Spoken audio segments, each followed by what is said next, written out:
Larry Elder joins us now, host of the Larry Elder Show and 2024 GOP presidential candidate. Larry, welcome to the program, sir. Are you in Milwaukee?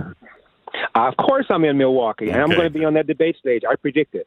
I'm not a betting man, but if I were, I would bet my house Larry Elder is going to be up there on that debate stage in some 12 hours from now. Oh, I hope you are right, Larry. I hope you are on stage.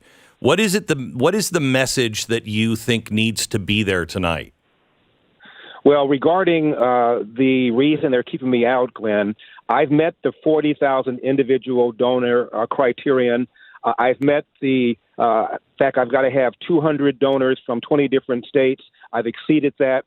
The problem is the last one, which is I've got to have 3 national polls where Elder is at least 1% among Republican and Republican-leaning voters. I submitted 3. As I pointed out in that little video, they rejected one, the Rasmussen poll. And they told me that it was, quote, affiliated with Donald Trump, close quote, whatever the hell that means. And I said, well, it's not affiliated with me. And they said any poll affiliated with any candidate is not usable. I said the same Rasmussen that you quote all the time on your Twitter feed, the same Rasmussen that was the most accurate in 2016. And they said yes. And then after that, Glenn, we turned in another one where I'm above 1%. So we turned in 4. The last one was turned in after the deadline, but I didn't realize they were going to reject one of the ones that I turned in. So as far as I'm concerned, all the criteria have been met. Moreover, my lawyer is the former chair of the Federal Election Commission. They 25 years ago put down the rule that sets forth the debate criteria. And they say that the RNC or DNC can set forth their own criteria. Once you do it, you have to follow it and apply it fairly to every single candidate. So they're applying it to 8 of them who are going to be up there, not Larry Elder, which means, in my lawyer's view, they're giving them an in-kind contribution of 120 minutes of free airtime. And if you look at the cost of airtime on Fox News, multiply it times 8, that means that the RNC could be facing, Glenn, a fine of up to $100 million for giving an in-kind contribution. And Fox News could also face a fine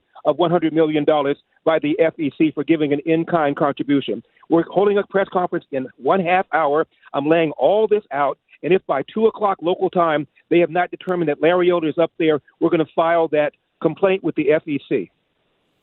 Well, I wish you the best of luck. We'll be praying for you and hoping that you are up on the podium today. I mean, I think when the GOP selected their leadership here recently, they signaled who they were. And I don't have a lot of time for the GOP, quite honestly. I think they are they're becoming Democrats in every way. I mean, the super delegates happened because they didn't trust the American people. When Ronald Reagan was elected, all of a sudden the Democrats were like, we can't have just a regular schmo get up there, somebody that we haven't selected. And I really think the GOP is doing the same thing. They're doing the same thing now. Yeah.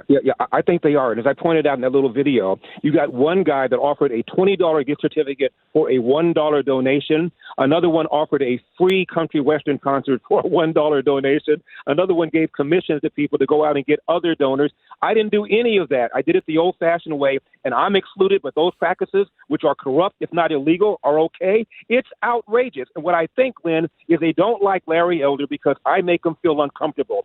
I talk about the lie that America is systemically racist, a lie that the Democrats have been using against Republicans time and time again. I call them out on that. I think the Republicans are weak in letting somebody like Al Sharpton criticize Donald Trump for referring to the Georgia officials as riggers. Al Sharpton considered that to be a racist term. This is the guy who once referred to the then black mayor of New York as an N-word whore. And here he is laying this down, and nobody from the RNC punched back hard. I think I make them feel uncomfortable because I know the number one social problem in the country, Glenn, is not the epidemic of COVID, but the epidemic of fatherlessness. 70% of black kids enter the world without a father in the home, married to the mother, up from 25% back in 1965. They don't want to hear about that because they're definitely afraid of being called racist. Nothing scares a Republican establishment guy more than being called a racist by the left. They run like scalded kittens. And then we've got this absolute disaster known as K-12 urban education, where, just to pick one city, Baltimore, 13 public high schools in Baltimore, I kid you not, 0% of the kids can do math at grade level. They're all located in the inner city, and they don't like tough talk like that. Jeez. Larry, one thing that DeSantis hasn't clearly answered, and I'd like to hear your answer, is Ukraine. What are your thoughts on Ukraine? We've got 2 minutes. We ought not be paying for this war.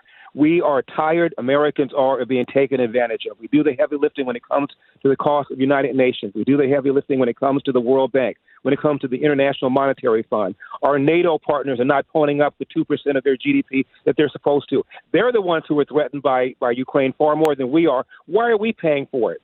Secondly, Putin has already lost this war. All these experts predicted that Ukraine would fold in a few days, if not a few weeks. It didn't happen. We're in the second year now. Putin has lost 200,000 troops. By American terms, that would be as if we lost 400,000. There was an attempted coup, for crying out loud. His economy is in free fall. They've lost about 20 generals on the battlefield, or they've disappeared. He's already lost this war. He's looking for an off-ramp. We ought to be putting pressure on both sides to do just that and get us out of this thing. Larry, best of luck. I know you've got to run to your press conference, but I hope to see you on the stage tonight. You are a welcome voice and a voice that should be heard by more. Thank you. I appreciate it, Glenn. And tell people to go to LarryElder.com. I've now incurred an unexpected legal expense, so I'm going to need the help. LarryElder.com. Thank you very much.